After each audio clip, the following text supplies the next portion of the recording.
कोल्हापुरातील हॉटेल व्यवसायाची 1918 पासून असलेली परंपरा आनंदी गोपाळ स्नॅक सेंटर, कोल्हापुरी चटकदार मिसळ आणि कोल्हापुरी वडा मिळण्याचे एकमेव ठिकाण आनंदी गोपाळ स्नॅक सेंटर।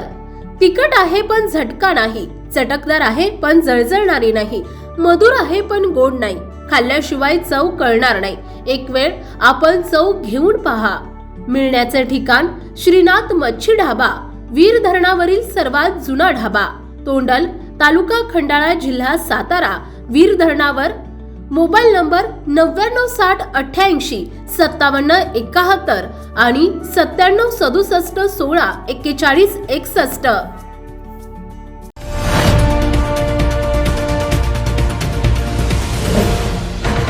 सावधान हिंदुस्तान न्यूज, ज्वलंत विचार, ज्वलंत आचार।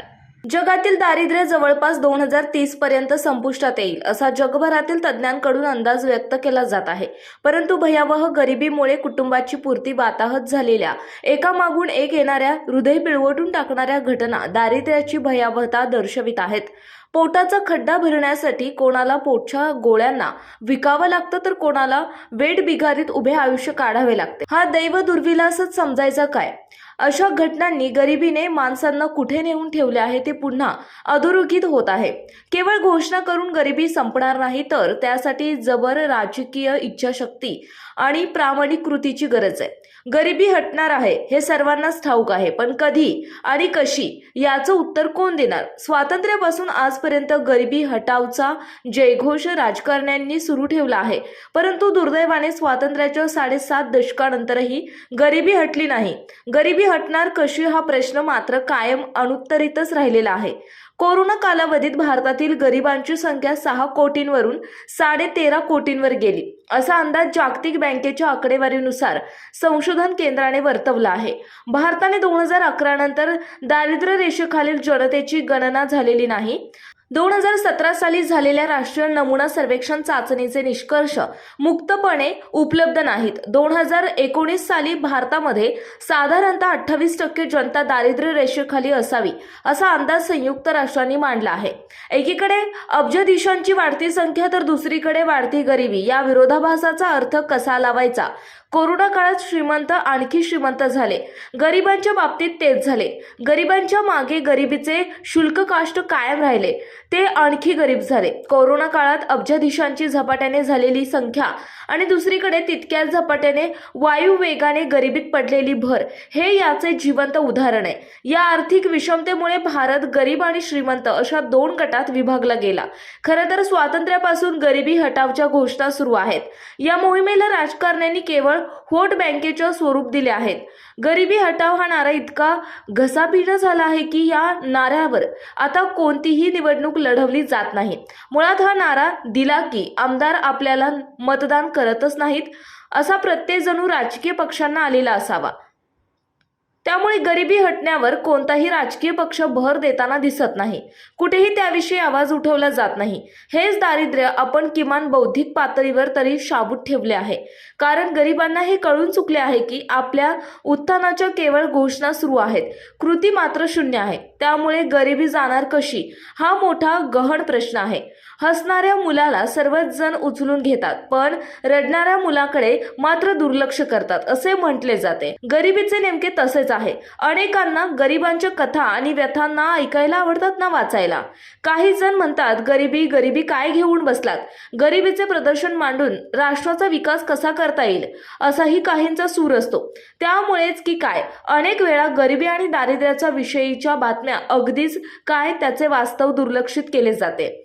साऱ्या गदारोळात अशा बातम्या कुठल्या कुठे विसरून जातात, कारण दुःख कोणालाच नको असते। सारेच कसे सुखाचे सोबती। दुःख उगाळत बसून संपणार नाही, उलट ते वाढतच जाते हेही खरेच।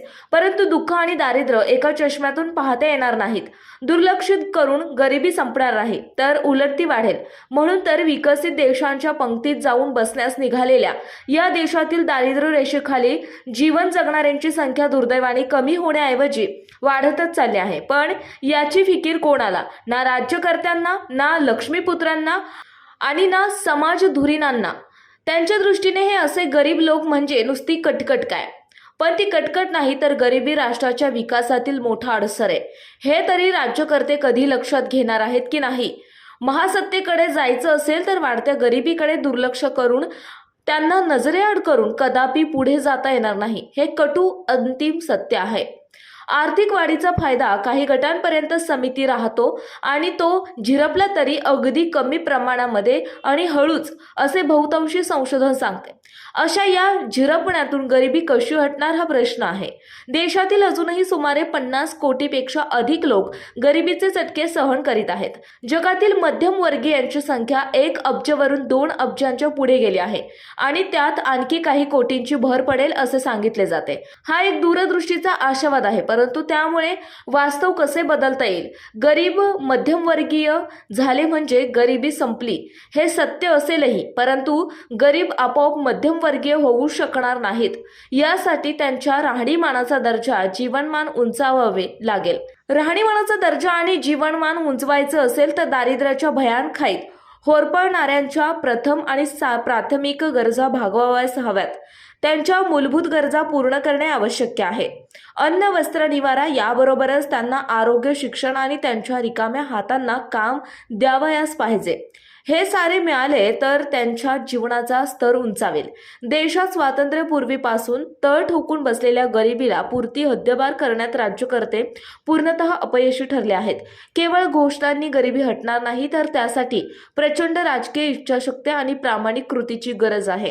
देशातील गरिबी खरोखरच संपवावी असे सर्व संबंधितांना मनापासून वाटते काय?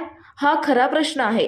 अर्थात तसे ते वाटले असते तर स्वातंत्र्याच्या 7 दशकानंतरही देशाच्या कानाकोपऱ्यात दारिद्र्याचे दशावतार दिसले नसते आणि पोटाचा खळगा भरण्यासाठी, औषधोपचारासाठी जन्मदात्या आईलाच बाजारात उभे राहून पोटच्या गोळ्यांना विकण्याची पाळी का आली असते. त्यामुळे गरिबी संपवायची असेल तर त्या दृष्टीने राज्यकर्त्यांनी प्रामाणिक आणि प्रभावी उपाययोजना करावी. गरिबी हटणार असे सांगून चालणार नाही, ती हटत आहे हे दिसायला पाहिजे. गरिबांना तसा त्याचा अनुभव मिळाला तरच ती गरिबी हटेल, अन्यथा गरिबीची दाहकता तशीच कायम राहील. सावधान हिंदुस्तान न्यूज करिता प्रतिनिधी चक्रधर मेश्राम, नागपूर. आपल्या भागातील महत्त्वाच्या बातम्या पाहण्यासाठी आजच आमच्या सावधान हिंदुस्तान न्यूज चॅनलला सबस्क्राईब करा आणि बेल आयकॉन प्रेस करा.